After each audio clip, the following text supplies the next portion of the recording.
منصوب چراغوں سے طرفدار ہوا کے، تم لوگ منافق ہو منافق بھی بلا کے۔ سامعین محترم، السلام علیکم ورحمۃ اللہ۔ آج 19 رمضان المبارک 2 مئی 2021۔ میرے واٹس ایپ پر بہت سے احباب نے ایک لنک بھیجی ہے امیر تحریک دعوت اسلامی الیاس قادری صاحب کی، جس میں ان کا روئے سخن میری طرف ہے، اور اس کا ٹائٹل بھی اسی طرح ہے کہ کلیم حنفی رضوی کو جواب۔ یہ بہت سے احباب سمجھ گئے ہوں گے کہ یہ سوال و جواب اور جواب الجواب کیا ہے۔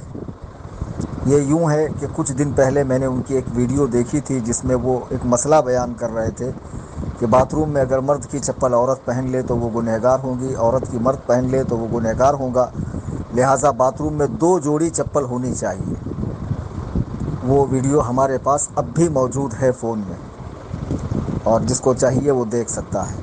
تو اس پر تبصرہ کرتے ہوئے انہیں میں نے کہا تھا کہ دیکھیے، اس طرح کی باتیں نہ کیا کریں، چونکہ باتھ روم میں جو چپل ہوتی ہے وہ کامن ہوتی ہے، اس کو سب یوز کر سکتے ہیں۔ کامن سلیپر آتی ہے تو اس کو مرد بھی پہنتا ہے، عورت بھی پہنتی ہے، وہ ایسی مشترکہ ہوتی ہے، اس میں کوئی تخصیص نہیں ہوتی۔ پھر آپ کا یہ کہنا کہ 2 چپل رکھی جائے، یہ خواہ مخواہ لوگوں کو تکلیف میں ڈالنا ہے۔ لا یکلف اللہ نفسا الا وسعها، اللہ تعالیٰ کسی جان پر اس کی طاقت سے زیادہ بوجھ نہیں ڈالتا ہے۔ شہروں میں مکان چھوٹے چھوٹے ہوتے ہیں، اتنی زیادہ گنجائش نہیں ہوتی ہے۔ آپ ڈائریکٹ گنہگار کہیں گے، اس سے لوگوں میں اضطراب پیدا ہوگا۔ پہلے مسئلے کے سیاق و سباق کو سمجھا کریں، اس کے بعد بولا کریں۔ بقول آپ کا زبانی اقرار موجود ہے کہ آپ غیر عالم ہے، آپ نے ایک دن بھی مدرسے میں نہیں پڑھا، تو پھر آپ کو علماء سے رجوع کرنا چاہیے، اور کوئی بری بات نہیں ہے۔ پتہ نہیں کیوں دعوت اسلامی والوں نے مولانا الیاس قادری کو ایک عجیب و غریب ہستی کا مالک سمجھا ہے، آسمانی مخلوق سمجھا ہے کہ کوئی ان پہ تبصرہ کر ہی نہیں سکتا ہے۔ اللہ کے بندوں، کسی کو مقام نبوت اور رسالت پہ مت بٹھاؤ، کیوں کہ رسول کریم علیہ السلام، انبیاء علیہم السلام اور ملائکہ کے بعد ایسی کوئی ہستی نہیں ہے کہ جس سے خطا نہ ہوئی ہو۔ بہت سو کو اللہ تعالیٰ توبہ کی فوراً توفیق عطا فرماتا ہے۔ ہم تو ائمہ مجتہدین کے مسائل بھی امکان خطا کے ساتھ مانتے ہیں کہ ان سے بھی خطا ہوئی ہوں گی۔ تو پھر 14ویں صدی میں کسی ایک عالم ہی کہہ لیجئے، بقول آپ کے کسی عالم کو یہ سمجھ لینا کہ وہ غلطیوں سے پاک ہے، یہ آپ کی بھول ہے، اصلاح ہوں گی۔ سینکڑوں مسائل ایسے ہیں جس میں انہوں نے اپنے اکابرین سے اختلاف کیا ہے۔ ویڈیوگرافی کا مسئلہ ہو، تصویر کا ہو، چین کی گھڑی کا ہو، مائک کی نماز کا ہو، تصویر کشی کا ہو، بہت سارے مسائل ہیں۔ اس کے بعد بھی ہم انہیں گمراہ نہیں کہہ رہے ہیں، کافر نہیں کہہ رہے ہیں، خارج سنیت نہیں کہہ رہے ہیں۔ ایک مسئلہ ہے جو انہوں نے بیان کیا تھا، تو اس پر میں نے تبصرہ کیا تھا کہ آج کل کامن چپل آتی ہے، اس کو کوئی بھی پہن سکتا ہے، اس میں گنہگار ہونے والی کیا بات ہے۔ اب اس بات کو کہے ہوئے مجھے 2-3 دن ہی گزرے تھے کہ پاکستان سے مدنی چینل پر اس کا جواب آیا، اور میں دریائے حیرت میں غوطہ زن ہو گیا کہ یا اللہ، جب بات اپنی ذات کی آتی ہے تو فی الفور جواب کے لیے پوری ٹیم تیار ہوتی ہے۔ جب ہندوستان میں نرسنگا سرسوتی نے نبی کریم صلی اللہ علیہ وسلم کو منہ بھر بھر کے گالیاں دی، تو ہندوستان میں دعوت اسلامی کے مبلغین کیا خواب خرگوش میں تھے؟ نیند کی گولیاں کھا کر سو گئے تھے؟ ہندوستان میں وسیم رضوی نے اماں عائشہ صدیقہ رضی اللہ تعالیٰ عنہ پہ ایک گندی فلم بنائی، اس فقیر نے اس کے واجب القتل ہونے کا فتویٰ دیا۔ دعوت اسلامی والے اپنی FIR دکھائیں، اپنا احتجاج دکھائیں، اپنا مظاہرہ دکھائیں، کہاں کیا؟ ہندوستان میں امیش دیوبند نے حضور غریب نواز رضی اللہ تعالیٰ عنہ کو کیا کچھ نہیں کہا، اس پر پورے سنیوں نے غم و غصے کا اظہار کیا۔ دعوت اسلامی والے کہاں تھے؟ سینکڑوں مرتبہ پاکستان میں بھی ایسے حالات بنے کہ اللہ و رسول علیہ السلام کی گستاخیاں کی گئی، لیکن یہ لوگ منظر عام پر نہیں آئے۔ سلمان تاثیر نے گستاخ کی سزا قتل کو کالا قانون قرار دیا تھا، پاکستان کے ہر عالم نے اس کا رد کیا، مولانا الیاس نے رد کیوں نہیں کیا؟ مدنی چینل سے اس کا رد کیوں نہیں کیا؟ معلوم پڑا بات جب ذات پروردگار کی ہو خاموش، بات جب ذات سرکار کی ہو خاموش، لیکن بات جب ذات عطار کی ہو تو سارے کالے پیلے ہرے نیلے چھوٹے بڑے بلوں میں سے نکل کر آتے ہیں۔ تو اس وقت تو تمہیں بولنے کی توفیق نہیں ہوئی۔ اور اس ویڈیو کو آپ دیکھیں جو میرے رد میں بنائی گئی ہے، اس میں میرا ایک پیسے کا لحاظ کیے بغیر کلیم رضوی، جبکہ میں نے اپنی آڈیو میں مولانا الیاس قادری کہا۔ آپ لوگ کہتے ہیں ہم علماء سے پیار کرتے ہیں، اس ویڈیو پر آپ جا کر دعوت اسلامی کے مبلغوں کے کمنٹ پڑھیں، کتنے بھدے کمنٹ ہیں اس کے اندر۔ فقط ذاتیات پر حملہ ہے، فقط ذاتیات پہ حملہ ہے۔ تو مجھے بتاؤ، یہی تم لوگوں کا نعرہ ہے کہ ہمیں اے عطار سنی عالموں سے پیار ہے، اس لیے ہمارا بیڑا پار ہے؟ بیڑا پار اس طرح کیا جاتا ہے کہ کمنٹ میں علماء کو گالیاں دی جاتی ہے۔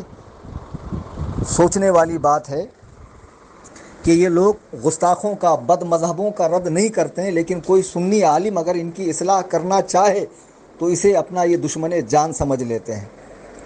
دیکھو، اگر ذاتیات پر آؤں گے تو تمہارے اتنے مسئلے ہمارے پاس ہے کہ پھر جو تھوڑا موڑا کام بچا ہے نا وہ بھی ختم ہو جائے گا۔ تو علماء سے زیادہ الجھا مت کرو، ٹھیک ہے نا؟ اور اسے یا تو دھمکی سمجھ لو یا نصیحت سمجھ لو، شاید تمہیں اچھے سے سمجھ میں نہیں آتا۔ میرا نام کلیم حنفی رضوی ہے، میں ڈنکے کی چوٹ پہ بولتا ہوں، آج تک کسی سے نہ ڈرا نہ ڈروں گا انشاءاللہ۔ میرے پیر و مرشد سرکار تاج الشریعہ رضی اللہ تبارک و تعالیٰ عنہ کا فیض ہے مجھ پر۔ یہ لوگ کیا بد مذہبوں کا رد کریں گے؟ حال فی الحال میں ان کی ایک ویڈیو آئی ہے، مدن پورہ بامبے کے اندر ایک سڑے ہوئے شیعہ کی دکان میں انہوں نے چندہ باکس رکھا ہوا ہے اور وہاں سے چندہ لے رہے ہیں۔ باقاعدہ ویڈیو آئی ہے اور ویڈیو میرے پاس موجود ہے، جس کا جی چاہے میرے نمبر پہ واٹس اپ کرے، میں آپ کو دیتا ہوں۔ جو بد مذہبوں سے چندہ لے، جو بد مذہبوں کا نام لے کر رد نہ کرے، کبھی وہابی دیوبندیوں کا رد نہ کرے نام لے کر، یہ عاشق رسول بنے پھر رہے ہیں، یہ سنتیں سکھانے والے ہیں، سنتیں سکھانے والے ہیں کہ جب اللہ کے رسول علیہ الصلاۃ والسلام کے ناموس کی بات آتی ہے خاموش بیٹھے رہتے ہیں، اور جب بات اپنے امیر کی آتی ہے تو فوراً جواب دینے کے لیے نکل جاتے ہیں۔ شرم آنا چاہیے، تم لوگوں کو شرم آنا چاہیے۔ آج لوگ کہتے ہیں کیا ضرورت تھی آپ کو مسئلہ اٹھانے کی، اہل سنت میں پھوٹ ڈالنے کی؟ یہ پھوٹ ڈالنا کہ ایک آدمی سوشل میڈیا پہ آ کے غلط مسئلہ بیان کرتا ہے اور ہم سے کہا جاتا ہے کہ آپ اکیلے میں اصلاح کریں، تو اس نے سوشل میڈیا پہ مسئلہ بیان کیوں کیا؟ اس کا ویڈیو ڈالا کیوں گیا؟ جب اس کا ویڈیو عام ہو گیا، لوگوں نے مسئلہ سن لیا، جو غلط فہمی میں مبتلا ہے ان کی اصلاح کے لیے ہم نے سوشل میڈیا پہ ڈالا ہے، نہ کہ ہمارا مقصد معاذ اللہ ثم معاذ اللہ فتنہ فساد اور نام و نمود تھا، ہرگز نہیں ہے۔ تو انہوں نے ڈالا ہے سوشل میڈیا پہ، اس لیے مجبوراً ہمیں سوشل میڈیا پہ جواب دینا پڑا۔ آج لوگ کہتے ہیں کہ کیا ضرورت تھی آپ کو ان سے الجھنے کی، بد مذہبوں سے الجھیے۔ بد مذہبوں سے مجھ سے زیادہ یہ الجھیں گے؟ وہابی دیوبندیوں، قادیانیوں اور شیعوں کے رد میں میری 33 عدد کتابیں موجود ہیں۔ میری آپ کئی ایک تقریریں یوٹیوب سے سن لیجیے، الحمدللہ ہر باطل فرقے کا میں رد کرتا ہوں۔ قصہ مختصر یہ کہ جو جواب انہوں نے دیا ہے وہ جواب نہیں ہے، بلکہ میری بات کی تائید ہے۔ آپ اس ویڈیو کو اچھے سے دیکھیں کہ ان کا مفتی خود کہہ رہا ہے کہ آج کل کامن چپل آتی ہے۔ الیاس صاحب کو اب تک نہیں معلوم تھا کہ کامن چپل آتی ہے، وہ سمجھتے تھے کہ باتھ روم کے لیے بھی مردوں کی چپل الگ ہے، عورتوں کی الگ ہے۔ ان کو اب تک یہ بات پتہ نہیں تھی، پتہ نہیں کیسے نہیں پتہ تھی ان کو۔ تو ان کا مفتی خود کہہ رہا ہے کہ آج کل ایک مشترکہ چپل آتی ہے جس کو سب پہن سکتے ہیں، اور میں نے اپنی پہلی آڈیو میں بھی کہا کہ جو مردانہ وضع کی جوتے ہوتے ہیں، اگر عورتیں اس کو پہن لے تب کہا جائے گا تشبہ بالرجال، اس نے مردوں کے ساتھ مشابہت کی ہے۔ یا زنانہ وضع کی جو سینڈلز وغیرہ اور جوتیاں آتی ہیں، اگر مرد اس کو پہنے تب کہا جائے گا تشبہ بالنساء، اس نے عورتوں کے ساتھ مشابہت کی، تب جا کر حکم لگے گا۔ لیکن باتھ روم میں تو ایک دم کامن چپل ہوتی، اس کو کوئی بھی استعمال کر سکتا، اس پر حکم لگانا، گنہگار قرار دینا۔ اور مزے کی بات یہ کہ اس پر فقہائے کرام میں سے، متقدمین میں سے، فقہ کی کسی کتاب میں سے کوئی حوالہ نہیں، بس فرما دیا۔ تو ان کا فرمانا آپ کے لیے حرف آخر ہوگا، ہمارے لیے نہیں۔ مسئلہ غلط ہوگا ہم آگے بھی رد کریں گے، اور بد زبانی بد کلامی سے مبلغین اپنے آپ کو روک کر رکھیں، ورنہ یہ جو کھوکھلے دعوے نا 200 ملکوں میں کام ہے، خود بمبئی کی حالت دیکھ لیجئے کہ ہزاروں کی تعداد میں مساجد ہے، کتنی مساجد میں آپ کا کام ہو رہا ہے۔ کہیں 2-4 لوگ امامہ شریف باندھ کر گھوم لیں تو اس کا مطلب یہ نہیں کہ اس پورے محلے میں کام ہو رہا ہے۔ یہ سب باتیں مجھ سے مت اگلوائیے آپ، ٹھیک ہے؟ آپ لوگ اپنا کام کیجئے، بد زبانی اور بد کلامی مت کیجئے، ورنہ ہمیں ہر طریقے سے جواب دینا آتا ہے۔ غلط مسئلہ آپ بیان کریں گے اس کی اصلاح ہوگی. اور خود سوچنے والی بات ہے کہ 3 دن پہلے میں نے ان کے مسئلے کی اصلاح کی, آج وہ چینل پر آ کر جواب دے رہے ہیں. نرسنگانند کا جواب ہندوستان میں دعوت اسلامی کے اتنے مبلغین ہیں, اتنے مراکز ہیں, اتنے مدارس ہیں, جامعات ہیں, مکاتب ہیں, کیوں نہیں جواب دیا انہوں نے؟ کب جواب دیا ذرا مجھے بتائیں.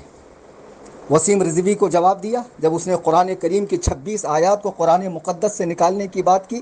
ضرور بتائیں. حرمت قرآن کے لیے نہیں نکلو گے, ناموس رسالت کے لیے نہیں نکلو گے, تحفظ ناموس خدا کے لیے نہیں نکلو گے؟ جب اپنے پیر و مرشد کی بات آ گئی تو ضرور نکلو گے اور گالیوں سے نوازوں گے علماء کو, اور پھر کہیں گے کہ یہ تو حق کی مخالفت کرتے ہیں. حق کی مخالفت نہیں کرتے ہیں. سمجھ میں آئی بات؟ اس طرح کی بیہودہ باتیں کرنے سے پہلے 1000 بار سوچا کریں. اور جو ویڈیو بنائی گئی ہے اس میں میرا کوئی جواب نہیں. اس میں وہی بات ہے کہ کامن چپل پہنی جا سکتی ہے, اور جو مردوں کی خاص چپلیں ہوں عورتیں نہ پہنیں, جو خاص عورتوں کی ہو مرد نہ پہنے. یہ بات تو میں پہلے بھی کہہ چکا تھا, اس میں میرا جواب کیا ہے؟ لیکن پہلے وہ جو کہہ چکے کہ باتھ روم میں 2 چپلیں ہونی چاہیے اور عورت گنہگار ہوں گی, تو اس پر وہ رجوع کریں یا اس کا جواب دیں. ٹھیک ہے, میں تمام احباب اہل سنت و جماعت سے گزارش کروں گا کہ مسلک اعلیٰ حضرت پر سختی سے قائم رہو. ایک ذات جس کی خدمت میں عرصہ دراز تک میں حاضر رہا, اور جن کے روز و شب میں نے دیکھے ہیں, جن کا سفر و حضر میں نے دیکھا ہے, اور باخدا سب دیکھنے کے بعد اپنے آپ کو ان کے حوالے کر دیا. سرکار تاج الشریعہ رضی اللہ تعالیٰ عنہ, ان سے بڑھ کر میں نے ان کی حیات میں اور اپنی زندگی میں پابند شریعت کسی عالم کو نہیں پایا. وہی ہمارے امیر ہے, ان کے صاحبزادے ہمارے امیر ہیں. بریلی شریف ہمارا مرکز ہے. جو مسلک اعلیٰ حضرت کے مطابق ہوگا, فرمان تاج الشریعہ کے مطابق ہوگا, ہم اس کے ساتھ ہیں. اور جو شریعت مطہرہ کی مخالفت کرے گا, ہم ہر حال میں اس کی مخالفت کریں گے. اللہ تعالی ہم سب کو حق سننے, حق پر چلنے, حق کی دعوت دینے کی توفیق عطا فرمائے. آمین ثم آمین. آ گیا ہمارے پیچھے آ گیا رضا رضا رضا رضا رضا رضا رضا رضا رضا رضا رضا رضا.